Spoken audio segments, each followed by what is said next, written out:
The next episode of The Commercial Break starts now. Yeah, cats and kittens, welcome back to The Commercial Break. I'm Brian Green. This is my dear friend and co-host, the beautiful Kristen Joy Hoadley. Best to you, Chrissy. Bestie Brian. Best to you out there in the podcast universe. I'm just reading a breaking news from Instagram, because, that's where I get all my news. Right. White woman gives birth to black baby and accuses husband of having sex with a black woman. Nice try. Maury Povich, Yeah. you are not the father. Yes! I love when those guys celebrate they're not the father. I love how those guys celebrate that there's like a fatherless child out there somewhere. Yeah. Yeah. I mean, and let's be honest about it. They must pay those people, right? On the Maury Povich show, they must pay them something. Have to. What other reason would you want to then go on to Maury Povich? There are a lot of people that are just want to be on TV. There's a lot of people that are fame whores. Yes. There's a lot of people that just do stupid shit to get attention, and all they want is downloads. Did I say downloads? I meant views, views, views.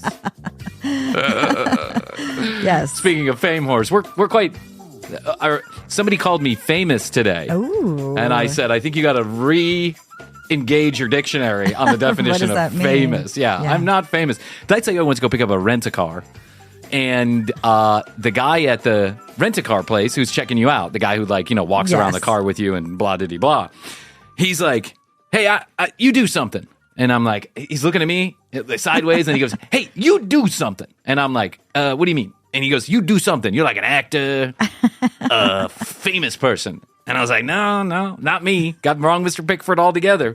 No, I know you. You do something. What are you on? You got that YouTube channel? And I'm like, I have a YouTube channel. It's not watched by anybody, but I do have a YouTube channel.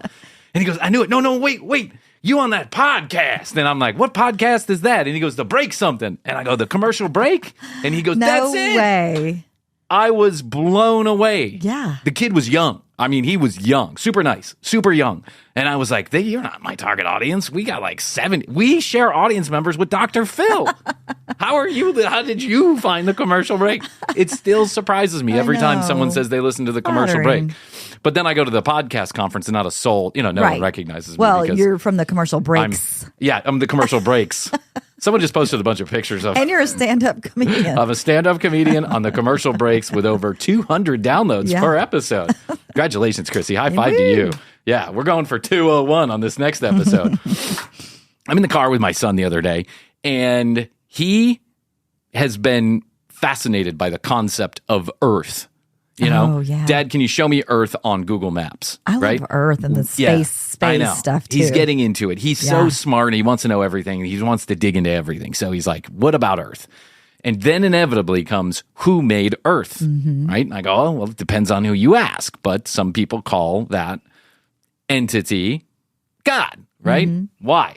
Well, I don't know why. Because it's dog backwards and they thought it was funny. I'm not really sure why people call it God. But I knew this question was coming. Oh, yeah, for and sure. I'm not really particularly sure how to answer it because my own set of beliefs, like I'm in the camp about parenting where I want to give my son, my kids, a buffet of answers, of information, and allow them to choose what's best for them when they get to the point that they're best for them.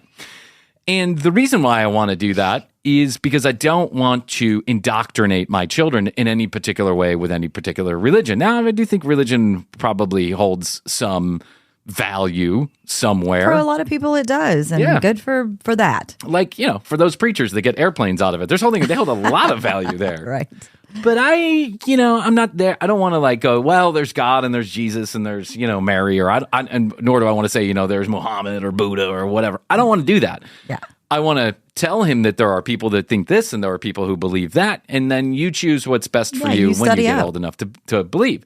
Until then, I have made the earth and everything around it, and you are going to listen to what I have to say. As I rule with I have made the earth. I have made the earth. And I'm going to rule with an iron fist. Up. Yeah, I whipped it up. He came to me right before you were born. He came to me one day and he goes, Dad, who made me? And I go, well, your mommy likes the pool boy. You know that guy who cleans our pool? He did it. He did it. It was his fault. He made you. But it just got it got me thinking about this Instagram account that I've been following. My son's question got me thinking about an Instagram account. I'll give it a shout out. It's called, now I can't think of what it's called. Oh, Christian Nightmares is what it's called. Okay. Christian Nightmares. So at Christian Nightmares, I think. But basically what they do is they take wild footage of Christians mainly behaving poorly and do reels. And they do a lot of these a day. Well, there's got to be a lot out there. Oh, there's a ton. I mean, look at this show. We just scratched the surface of these prosperity preachers and preachers in general. And we get a lot of feedback about those episodes that we do. So we're going to do another one because we're pining for attention because we're fame whores. They're easy targets. They're easy targets. They really are. But this...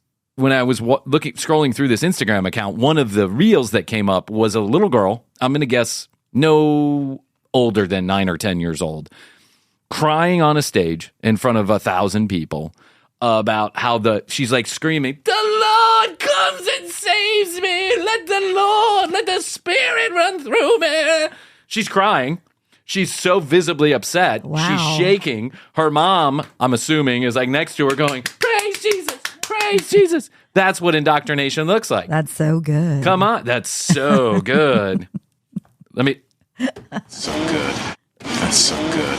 This is huge. This kind of indoctrination of your child is just wild to me. It's wild to me. Yeah. And I don't understand, for the life of me, I can't understand why a parent would want to subject their child to that kind of brainwashing that early. Well, they're brainwashed. They're brainwashed is the other question. But I don't know, like when you have a child, something kind of kicks you in the balls a little bit. I mean, if you have balls or whatever, in the crotch. But as long as one of them wasn't kicked in a soccer game and didn't drop. Oh, yeah, you got to drop your balls at the soccer game. Still waiting for someone to... Oh, someone did an interview with that Devin guy about his balls. Let's stay on track here for just one second. So that kind of indoctrination, when you have a child, it's like you really want to... I don't know, there's some kind of clarity that comes with having a child. All of a sudden you have a little bit of purpose and direction and motivation. You got to stop doing so much cocaine because, you're never going to get any sleep. I mean, after the birth of the baby, that's it. Like in the birthing room. In the birthing room. That's the last time you should be That's the last time you want to be doing any cocaine during that particular stay at the hospital. Yeah. When you get out of the hospital, you're going to need lots of cocaine to keep you up while the baby's feeding 17 times a day. And forget about mushrooms between the hours of 5 and 10 p.m. You got to wait till they go to bed to do those things. Yeah. Because you don't want to mistake your child for a hairy troll running around. Kill the troll! This kind of indoctrination just surprises me because of the clarity that you get with a child and the kind of purpose that you have. And you want to protect them from all things foreign and domestic, right? You don't want your child to be brainwashed by anybody. But yet this is happening en masse in this country. And I think part of when we skewer these preachers, I'm not skewering them because I don't think there's value in the actual religion of Christianity. Mm-hmm. There are lots of people who behave poorly under all kinds of different flags, That's right? True. Political and religious and all forms and fashions of labels. What I'm skewering is the brainwashing that's happening in the benefit of 1 or 2 or 3 people only, and that is the people who are up on the pulpit preaching. Mm-hmm. They are the ones who are being rewarded handsomely for brainwashing all of these people into giving them more money. Mm-hmm. It's a complete bastardization of anything that I know that Jesus taught. Like, I grew up in Catholic school, so I had to have lots of learning about it, sex and in the chapel, and I also had to learn about it. I had to go to church like once a day at some point. I was going into that church, and you hear about Jesus and all these wonderful things that he does. Sounds like a pretty cool guy, right? Yeah. And then you see these prosperity preachers up there, and they are complete fucktwads. People twist and turn a lot of the words. We're going to give an example of how this happens pretty quick. Like a couple of, before season 3, at the end of season 3, we did one particular takedown of a guy named Keith Moore, who was just a total shit fuck. I mean, this guy was an asshat of epic proportions, twisting the words of the Bible into you giving him more money. Yep. And all these people were sitting in front of him going, praise Jesus. Praise God, oh, praise that is Lord. good. That's oh, good. Yeah. That's so good. Oh, that's so good. Oh, Oh, that's so good. I can feel my Amex lifting out of my wallet right now. One guy was taking notes, remember? He was feverishly writing. Guy, all of them, they're all always feverishly. What are you writing? Are you writing, help me? Like, that's what I would be writing. You're trying to figure out your budget? Yeah, you're trying to figure out your budget. How are you going to afford the mortgage after you give someone a $5,000 payment? To be fair to the Christianity in general, there are, if you Google or if you go to YouTube and you put in prosperity preacher, the first 180 videos are all takedowns of the prosperity preachers by other Christians. Oh, okay, good. They understand, some of them understand that prosperity preaching is really hurting the religion in general and that it's just not a good thing. Yet, these people continue to ride around in their billion-dollar jets from place to place, looking down on everybody else who doesn't have as much money as they do. Tell me, explain to me, prosperity preacher follower, how that benefits anybody in life. How does your preacher having a 747 decked out to his particular specifications help anybody? The argument will be, I need it to fly from place to place to give the good word of the Lord. Jesus walked around without shoes.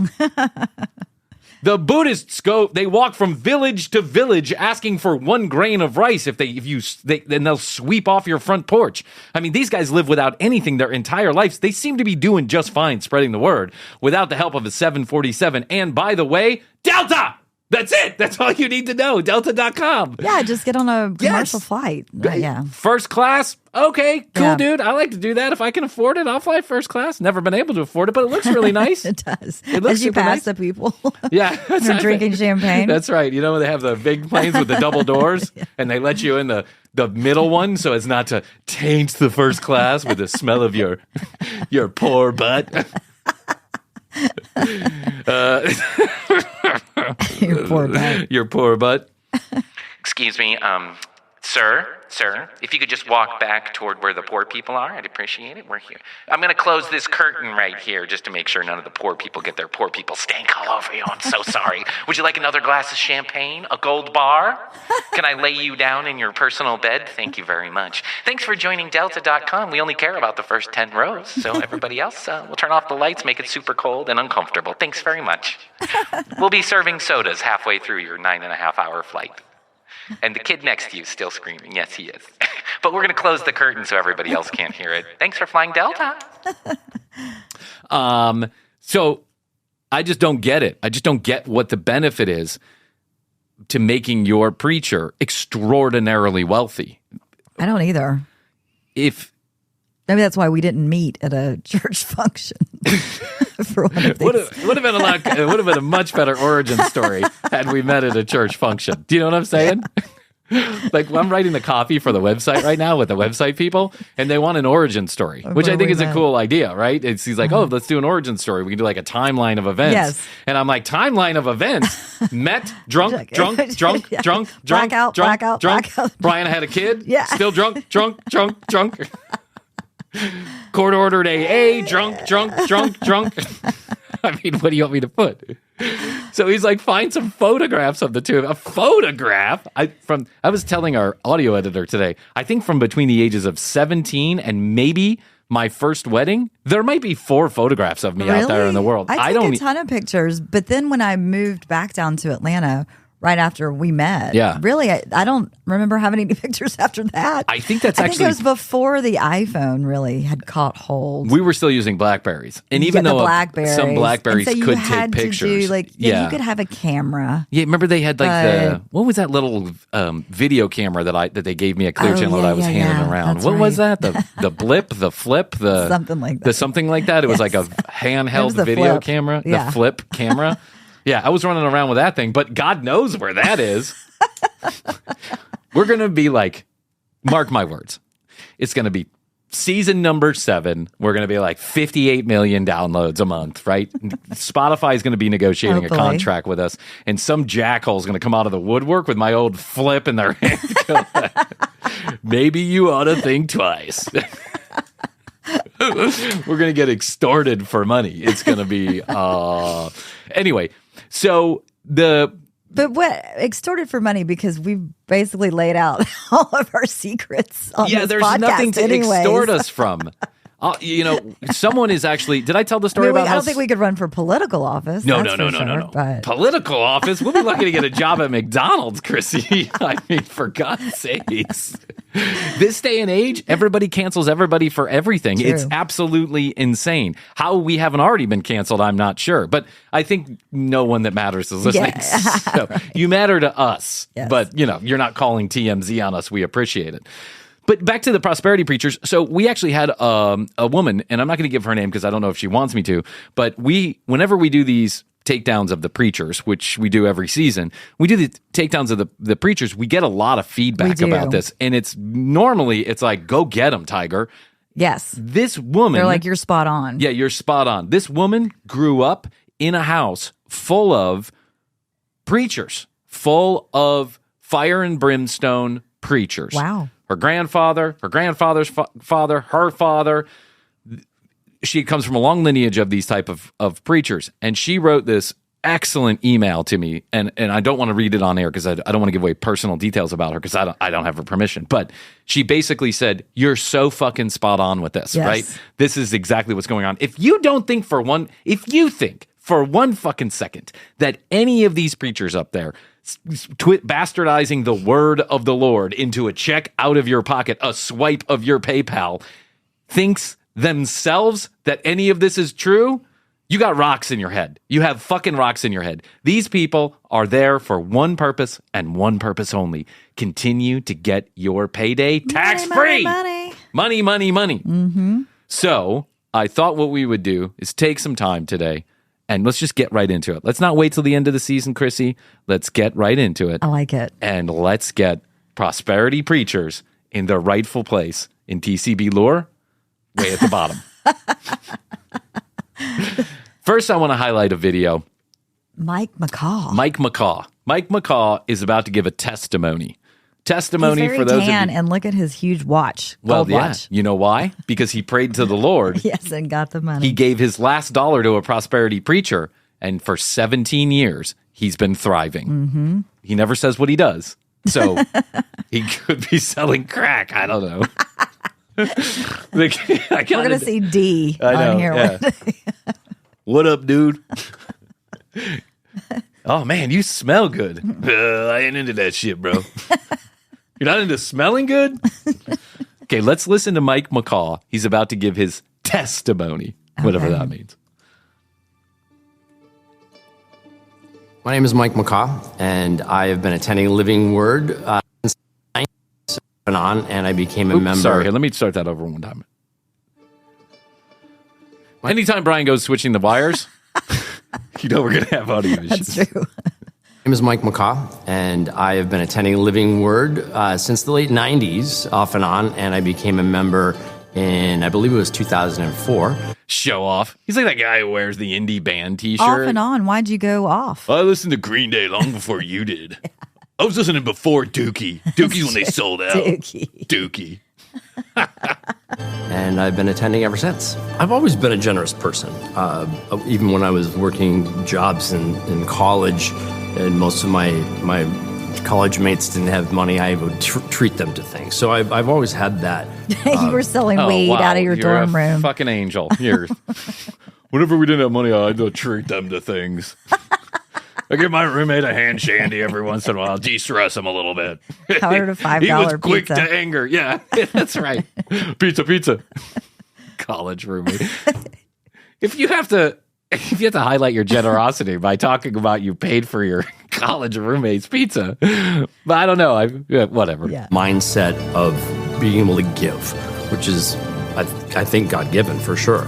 I didn't think that tithing necessarily was something that I needed to do because I didn't feel like I was either making enough to tithe or it was for other people and not necessarily for me. In 2000. Well, Mike, now you're saying something that makes sense. It's something for other people. 2004, and I attended the Upper Midwest Faith Explosion. Jerry Savelle. The Upper Midwest Faith Explosion? That's awesome. That's casual. The Faith Explosion? Brian, you know what? We've got some time off coming up here. Summer. You guess what I found? The Faith Explosion. Hey, girl, you want to come to the Midwest Faith Explosion with me? Yes, I would love to, Carl. Okay, Oh, so when we get up there, I just want to let you know there's going to be a Midwest faith explosion, if you know what I mean. Yes. This is where all the preachers go to explode.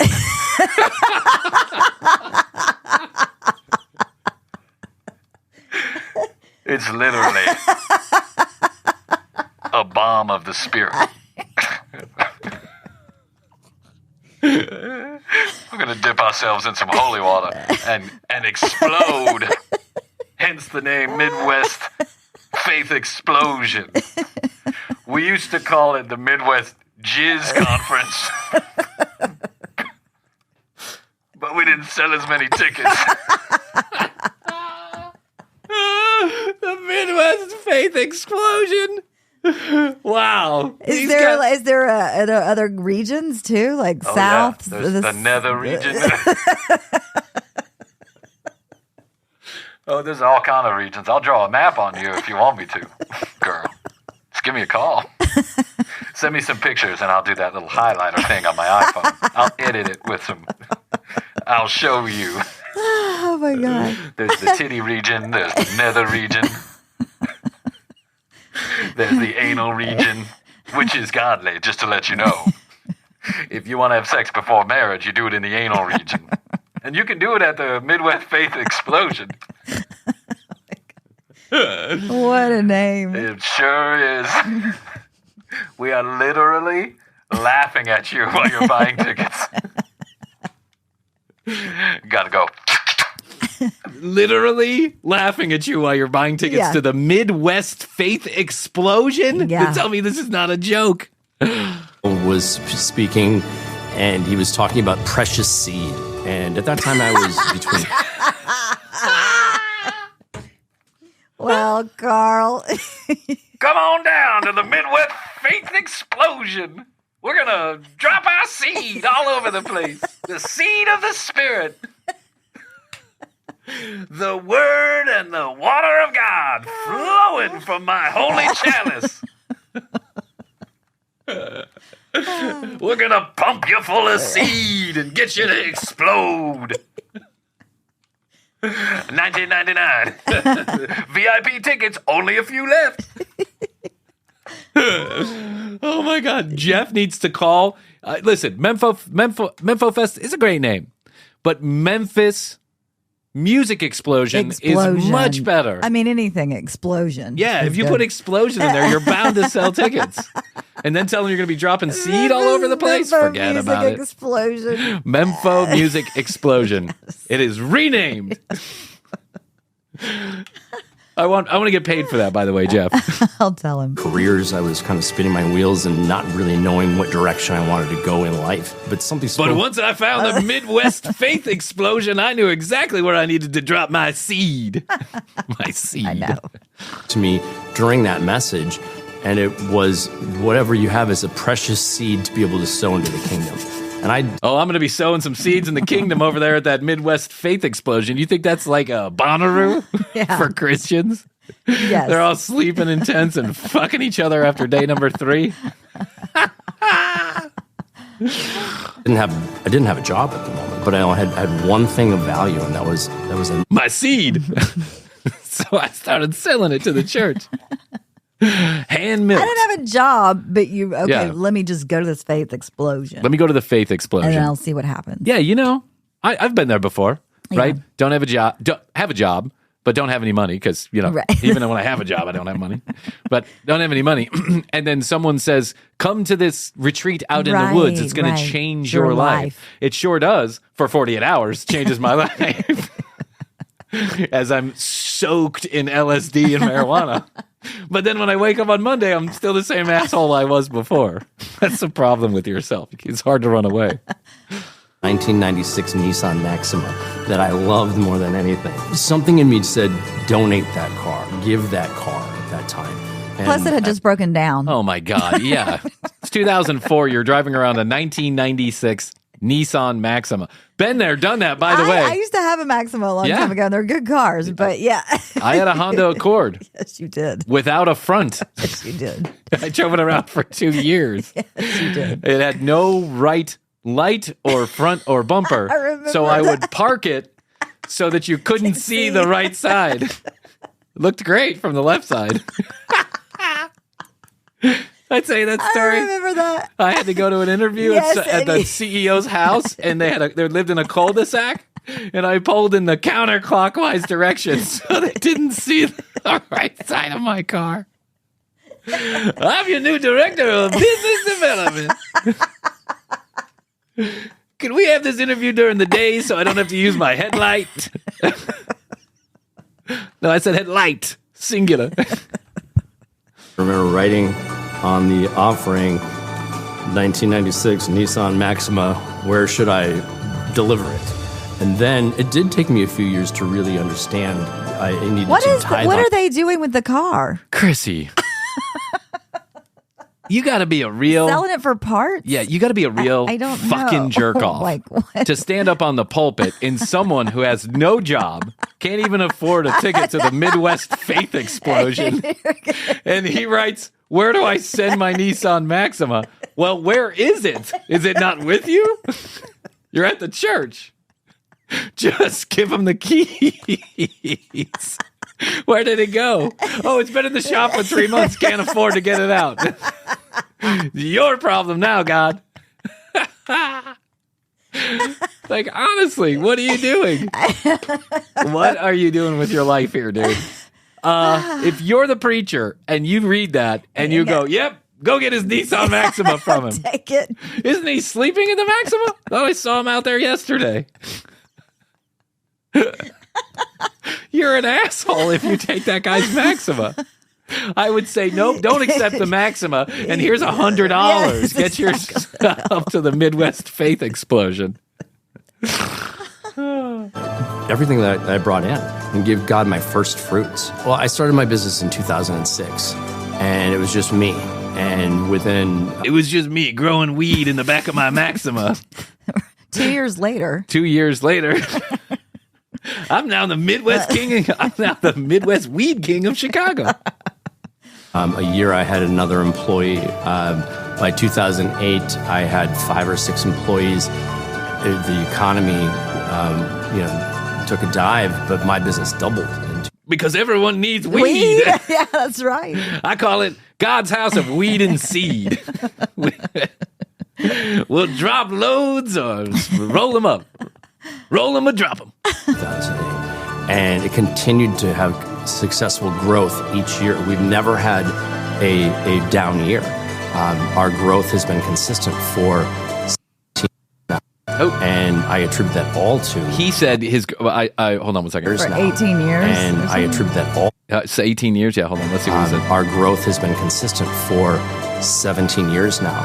And you've had consistent growth for 17 years? Your success is only matched by the download growth of the commercial.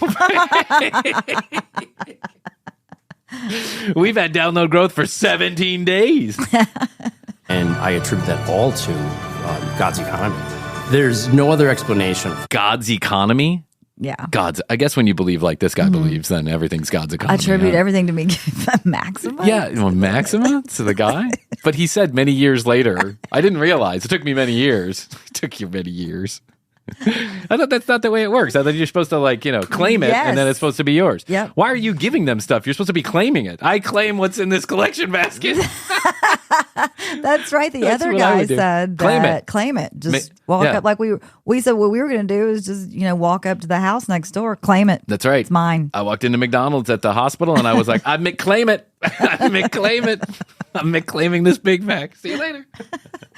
God told me to. Somebody there, I didn't even order anything, and they were like, Order $3.92. I'm claiming it. I claim it. How I've been able to do the things that I've done. It's not certainly God's given me gifts and abilities, but He's opened doors that I never thought were possible and brought my business to places I never thought were possible. And I attribute that all to being diligent in my tithes and my offerings. Oh my God, this is what drives me fucking crazy. Yeah, is that it's a tit for tat. God has a quid pro quo. You give and He will give. He helps. If you don't give, He won't give. How is this at all possible? Right. Do you think these shitty prosperity preachers were giving when they were young, before they found out what a racket they can get into, Yeah, exactly. I guarantee they were the last ones to throw $1 in that basket. Why? Because all they can think about is them fucking selves. And this guy, Tim McGraw here, or whatever his name is over here, the Midwest McCall. weed king of Chicago. This dude, right, is playing right into it by giving his testimony like this. Don't do this, Mike. You seem like a nice guy. You seem like the kind of guy who... You seem like you could go into a restaurant for a Christmas party, knock back a couple lines, get a bottle of wine in you, and hang out with the boys. Right. Don't play into this bullshit, Mike. Come on. This is probably made 3 years ago. He's bankrupt. to this church and to other ministries too, and just helping to further the gospel throughout the state, the country, and the world. Oh yeah, don't only give to the one you go to. Give to others. Everything. So that is Mike McGraw's testimony. That testimony is on behalf of this World Church Ministries, Living Word Ministries, which includes a lot of the prosperity preachers that we take down. This Keith Moore guy, Kenneth Copeland is a part of this. And then there is another gentleman that I found that I would like to showcase. Yeah. He is going to explain to us exactly how we get what we need out of the Lord through prayer, the petition prayer. There's different types of prayer. Okay. You can't just pray to God. You can't just say, "Dear God, I really think, Olivia Mom is very hot. Please send her to my front door without a top on." You can't do that. Right. That's loosey-goosey prayer. You need to Dear plan God, it all out. Please let the commercial break survive. Yeah. Dear God, another year. please let the commercial break get its advertising check from 2022 and sometime in 2023. Dear Lord, please let the commercial break do less episodes and make more money. Thank you, Lord. Hey, we claim it. Yeah, I claim it. I'm going to claim my children back once we stop doing so many episodes. Let's listen to what this asshat has to say.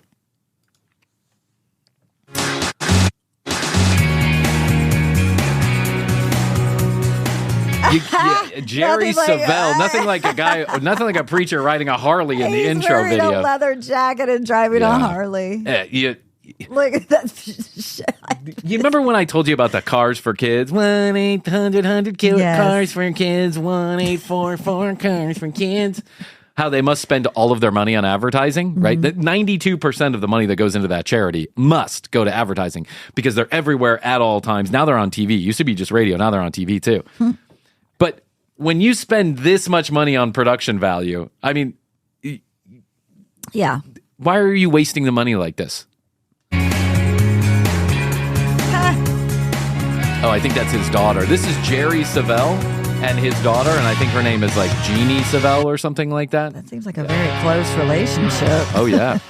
Spreading the seed of the Lord. Hello, everyone. Thank you for joining us today. Terry and I appreciate you taking time out of your busy life to watch our broadcast. And we believe that we're going to share some things with you today that's going to help you in your spiritual growth. And in particular, it's going to help you develop a more powerful and an accurate prayer life. We're going to be talking about the prayer of petition. And I'm really excited about this subject because it is something that I have studied and applied for over 40 years. And I always like to say about the prayer of petition, when you're facing what seems to be the most impossible situation you've ever faced, I have discovered the prayer of petition is the kind of prayer that produces the quickest results. So just that one. It's just quick results. Well, you do want quick results. Exactly. When I go to the store and there's normal Jell-O and then there's the 3-minute Jell-O, Right. I get the 3-minute Jell-O. Exactly. Why? Because I need the quickest results. That's right. When I'm making love to my wife, I need the quickest results. I'm not looking to dawdle, Chrissy. I don't want to dawdle. I got things to do. Yeah. I got to fly my 747 to, wherever, Bengal, to teach children how to tithe. Right. If you're facing some impossible looking situations right now, then don't you dare turn the station. Well, now you're talking to Christy and I. We are facing an impossible situation. Yes. Continue to do this stupid show or go back to our normal lives. You watch very closely as Terry and I talk to you about the prayer petition. Terry, I'm so glad you're with me today, and I know that you've learned how to pray the prayer petition, got tremendous results. Because I indoctrinated you myself. Exactly. That's his daughter. By the way, doesn't he look like the gym coach that would be drunk? He does. Like, doesn't he look like the high school gym coach? He does. Yeah. Watch the girls running around the track. Yeah. Looking forward to your comments. I agree that it does produce results in what seems to be impossible. And we get so many prayer to be impossible. It provides results in what seems to be impossible circumstances. That's why I want you to come to the Midwest Faith Explosion. That's where I learned how to spread the seed of the Lord. You know, they say that sometimes people who have voices like this, it's because they're like, it's a reaction to something that happened as a child, right? They still think of themselves, stunted growth. They still think of themselves as children. Right. And so their voices don't mature along with that. Now, I'm sure there's physical problems, physical ailments that can cause this kind of really high register voice also. But I'm assuming she's been so indoctrinated by her dad over the she was years. a child. Yeah, that she's still under his wing, that she can't be her own person. She thinks of herself as a child because this voice is way up there. I mean, it is way up there. from people facing things that look absolutely impossible. Yeah. So I believe, just like you said, and I believe that people are watching by divine appointment, that you're going to get that answer. Because I am so excited about this. This has become my new favorite Jerry Savelle book. Oh, here we go. Pitch the book, Jerry. Don't forget to pitch the book. It's me, Satan, holder of all money on earth. Pitch the book. Spread the seed, pitch the book. Get the VIP sales for the Midwest Faith Explosion.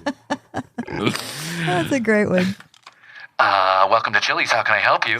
Yeah, I have a divine appointment. Oh, right this way. I'm here to pick up my divine I'm here to pick up. I'm here for my divine appointment. We've been waiting. Yeah.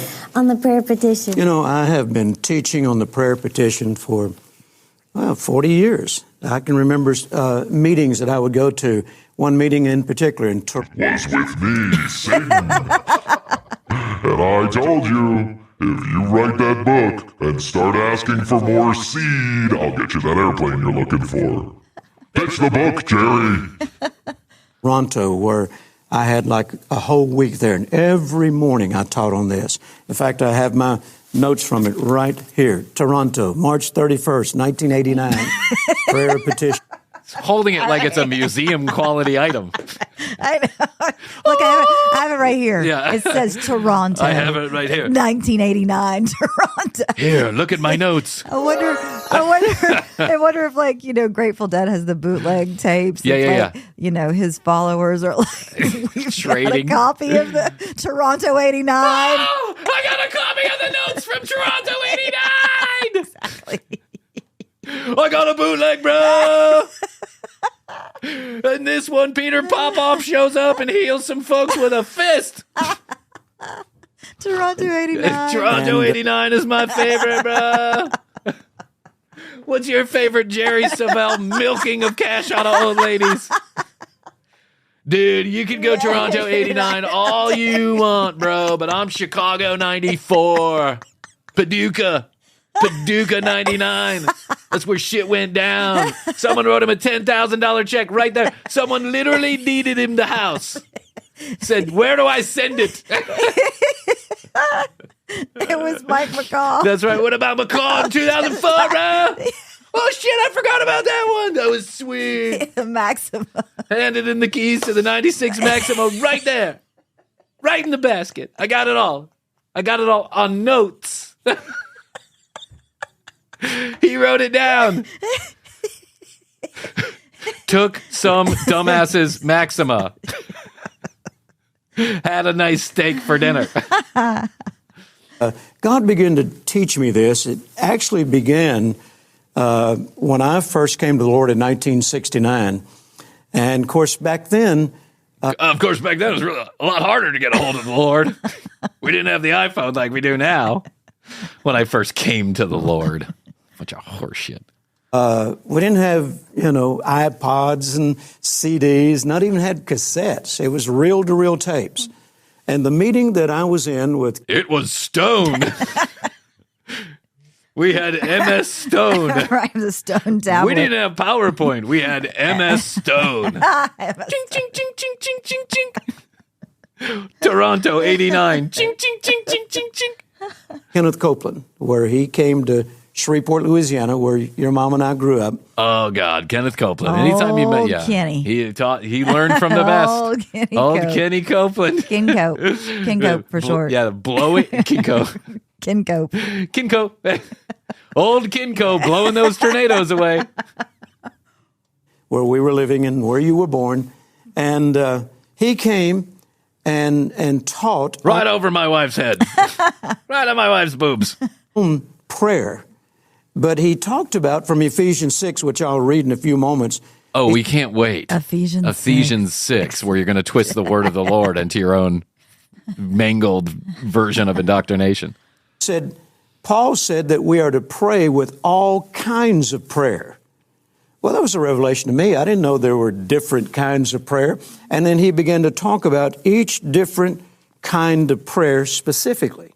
Do you notice on the bottom already? They're already putting up the contact us today. Here's buy the book. P.O. box. Yeah, here's our P.O. box. Send your phone number. Send your donations. Yep. But the one that really made an impact on me was when he taught on the prayer petition. So I took that one lesson that he did on the prayer petition, and actually it was not a whole lesson. He kind of finished up his week and just mentioned the prayer petition, talked about it a little bit, just gave us enough information that stirred me up to get to the book, Jerry. This plane isn't going to fly itself. We got to pay the pilots. Come on, Jerry. Snap, snap. To study it more. And so I began studying on prayer. That was like next to favor. That was the second thing God began to teach me. Now, next to favor. I don't know what is favor. I don't know. Doing a favor for somebody? I don't know. Yeah. If somebody would do a favor for me and put me out of my misery. We're only one episode into 700 this season. I brought with me in the studio today my very first there we go. Get notebook. to the book. You got the book. Jerry. My very first notebook? Yeah, your very first notebook?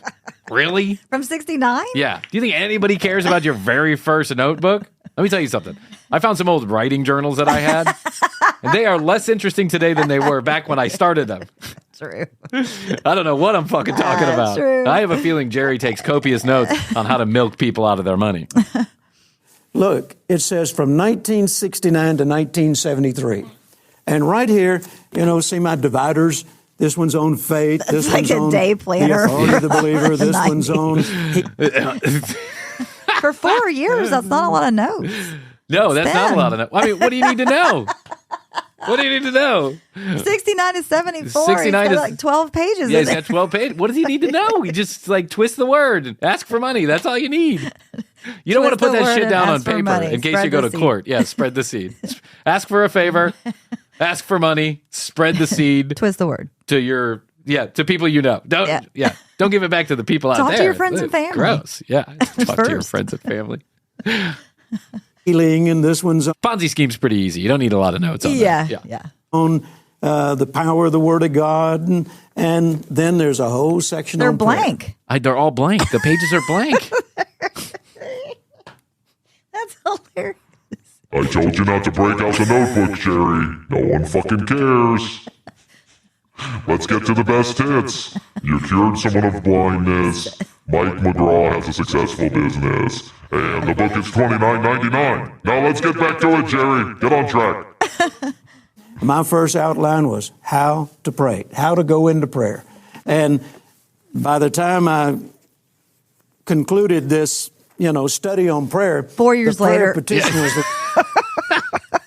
by the time I concluded my study on the prayer. 74 had rolled around. 6 days later. 73 Jerry! 73 Jerry. That's the best. He's the best. Right when he came to the word of the Lord. Yep. Yeah. Have you seen his old notebook? He showed it on TV the other day. I know. I DVR'd it. I made a reel out of it. One that just seemed to jump out at me.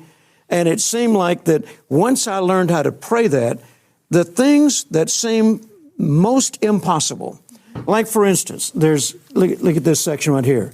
God, he keeps on showing this notebook to his child. Daughter. And how many times do you think he showed her this notebook? Oh, a million. Thousands. Yeah, but she hasn't said one word. Because she doesn't give a fucking shit. She's like, let Dad She's do like, his Daddy, thing. I just want to, you know what I want to do? I want to be shopping. a waitress at a restaurant. Yeah, I want to have my own job. That's what I want to do, Daddy. Can I finish 8th grade, Daddy? Prayer agreements and grants. These are written out prayers because that's what a petition is. It is a formal request. It is a prayer that you don't just pray right off the top of your head. It's not a prayer that you pray suddenly. It's a prayer that you take the time to research the Bible and build a case. The Bible. I think my eyes just glazed over. Some of the most egregious horse shit I have ever heard. He is telling you that in order to pray for what you want, like that 747 you're looking to get, you got to write it down. You got to write it down. You got to make a case. You got to go fight for it in there with God. You got to say, "Hey God, I have a 26-page dissertation. I got my own notebook from 769 to 74. I've researched how much it costs to have a 747. Yeah, I've got a business plan right here. I got a business plan right here. What do you think? 747? Yes, sweet. Yes. Now I got a plane just like Kenny Copeland, just like Keiko. It's like old Keiko. Is that God is the judge of all the earth. You know, the prayer petition is much like a lawyer going into court and having prepared his case ahead of time. You're boring everybody, Jerry. Just tell them where to send the money. Jerry, I've been on your side since '69. We've been doing business together a long time. I gotta be honest, I think you're losing it in your old age. You keep on talking about your notebook. No one fucking cares. They just want to know where to send the money so they can get rich. You give me, I give you. Remember the whole line we came up with? You send it to me, I'll send it back to you in some way, shape, or form many years down the road. Put Mike McCall on. At least he had a good story. With the Midwest Faith Explosion. That's a great name I came up with, by the way. You still owe me money for that one, Jerry. I haven't forgotten. You're on the spreadsheet. He doesn't just walk in there and say, well, you know, Judge, we sure hope that you see it our way. He goes in there having looked at his reference books of other laws, you know, Johnson versus Smith, and he has all the facts of how the... You should just go ahead and take the LSAT before you start praying. Hey, Daddy, what does this have to do with anything? I thought we were going to sell your book. Yeah. Yeah, Jerry, get back to it. She's right. In that particular case. And he presents that before that court. All right? The prayer petition is the prayer where you go through the Word of God. This is your law book, so to speak. You go through the Word of God, finding everything you can find on that specific need that you have in your life, and then you write it out.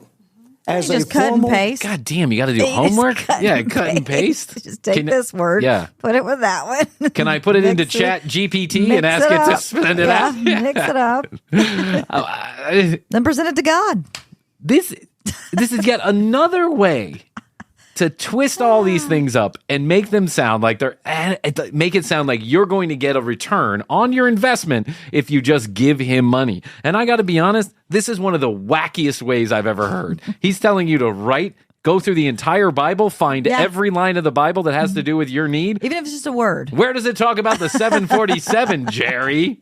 Where? All right. We're going to be doing a commercial break explosion. Yeah, the commercial break Midwest explosion this summer. That is going to be our tour name. Write it down in the book, Chrissy. It goes down in the notebook. That's right. I'm going to go through the Bible and find out where it talks about the commercial break Midwest explosion tour.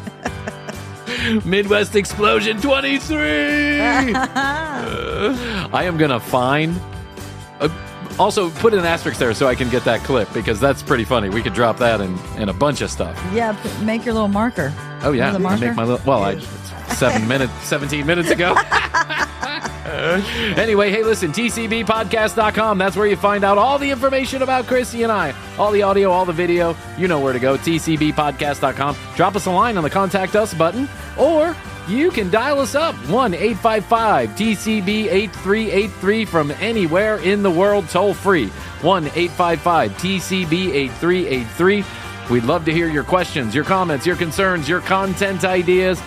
If you'd like a sticker, send your physical address to us along with your name to one of those two places, the website or the phone line, and we will send out a sticker in a couple of weeks. We send them out every couple of weeks. We batch them and we send them out. And we love you for giving us a review.